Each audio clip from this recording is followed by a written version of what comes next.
네, 요즘 하지정맥류 환자분들 중에 혈전염이 생기는 합병증으로 병원을 내원하는 어, 증례가 좀 늘고 있어서요.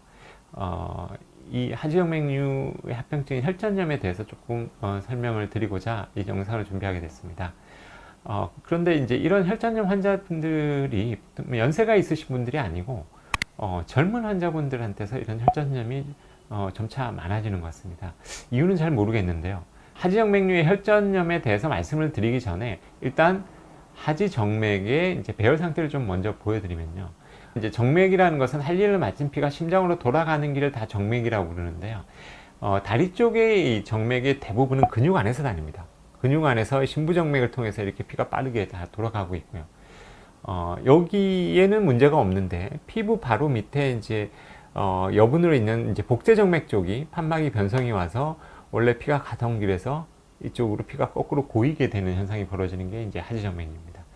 그런데 이제 이 하지정맥류는 이 심부정맥에서 가던 피가 복제정맥 쪽으로 이제 피가 역류를 해서 거기에 연결되어 있는 혈관들이 이렇게 이제 튀어나오게 됩니다. 튀어나오게 되는데, 이제 혈전이 생길 수 있는 부위는 보통 이렇게 튀어나와 있는 하지정맥류에만 혈전이 생길 수가 있고요. 여기도 혈전이 생기면서 이 복제정맥에도 혈전이 생길 수가 있고, 이 튀어나온 정맥류와 복제정맥과 심부정맥 모두에도 혈전이 생길 수가 있습니다. 그리고 하지정맥류가 있지만 하지정맥류에 혈전이 생기지 않고 심부정맥에만 혈전이 또 생길 수도 있고요. 이거는 이제 혈전은 어디 생길 수 있을지는 이제 모르는데, 일반적으로 하지정맥류를 갖고 있는 사람들은 보통 이 튀어나와 있는 정맥류에만 생기거나 아니면 튀어나와 있는 정맥류와 복제정맥이 같이 생기는 경우가 일반적입니다. 두 분의 이제 증례를 말씀을 드릴 텐데, 첫 번째 분은 이 혈전이 이 복제정맥과 튀어나온 정맥류에 모두 있었던 분입니다. 모두 있었고 이 혈전 자체가 떨어져서 이 심부정맥을 통해서 폐동맥까지 이렇게 막았던 증례가 되겠습니다. 이분은 이렇게 되면 이 복제정맥에도 혈전이 있고 튀어나온 정맥에도 혈전이 있지만, 중요한 거는 이렇게 떨어져서 올라간 폐동맥을 막고 있는 혈전이 있기 때문에 이것은 여기 있는 혈전보다도, 하지정맥류 치료보다도 폐동맥에 있는 혈전을 녹이는 치료가 훨씬 더 중요했던 환자분입니다. 그래서 입원해서 일단 처음에는 이제 수액으로 약물 치료해서 혈전을 녹이는 치료를 하고, 그 이후에도 약 1년간 먹는 약을 먹으면서 혈전을 녹이는 치료를 하셨던 분입니다. 자, 이분인데 이번에 이제 1년 후에 이제 저희 병원에서 이제 수술을 하게 됐는데요.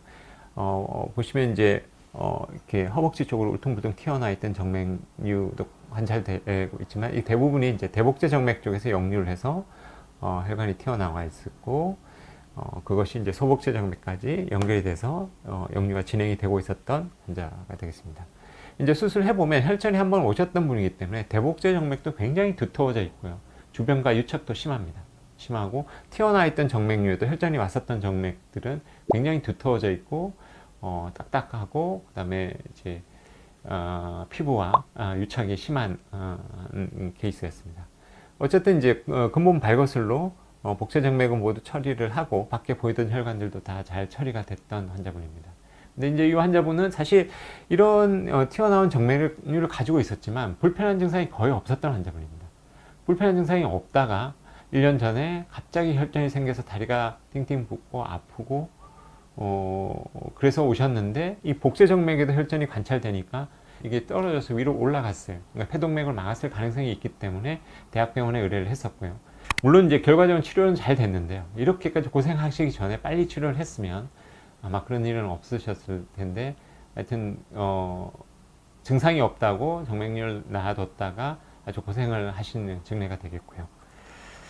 그 다음 분은 마찬가지로 대복제 정맥 쪽에서 역류를 해서 이제 혈전을 만들었던 증례인데, 혈전이 이제 종아리 내측에도 있고요. 종아리 뒤쪽에도 길게 있습니다. 길게 있고 아래쪽에도, 종아리 내측 아래까지 이렇게 혈전이 이렇게 진행되고 있는 케이스인데, 다행히 이분은 대복제 정맥 쪽에서는 혈전이 없었던 증례가 되겠습니다. 초음파 상에 전혀 대복제 정맥에 혈전이 관찰되고 있지 않아서 다행히 이분은 그런 혈전을 앞에 분처럼 뭐 병원을 가서 뭐 그런 검사를 할 필요는 없이 빨리 이제 수술을 한 케이스가 되고요. 수술 후에 이제 잘 회복하고 있는 환자분이 되겠습니다. 다행히 이분은 혈전의 범위는 넓기는 했지만 다행히 튀어나온 부위에만 혈전이 있었기 때문에 하지정맥류 수술만으로도 치료가 되었던 증례가 되겠습니다. 그래도 이제 이렇게 하게 되면 이렇게 염증이 왔던 부위의 피부가 정상으로 돌아오기까지 시간이 오래 걸리기 때문에 정맥류가 어느 정도 있으면 너무 내버려 두지 마시고, 불편한 증상이 없다 너무 내버려 두시면 안 되고 빨리 치료를 해서 이런 합병증이 오는 것을 미연에 예방하시는 것이 좋을 것 같습니다.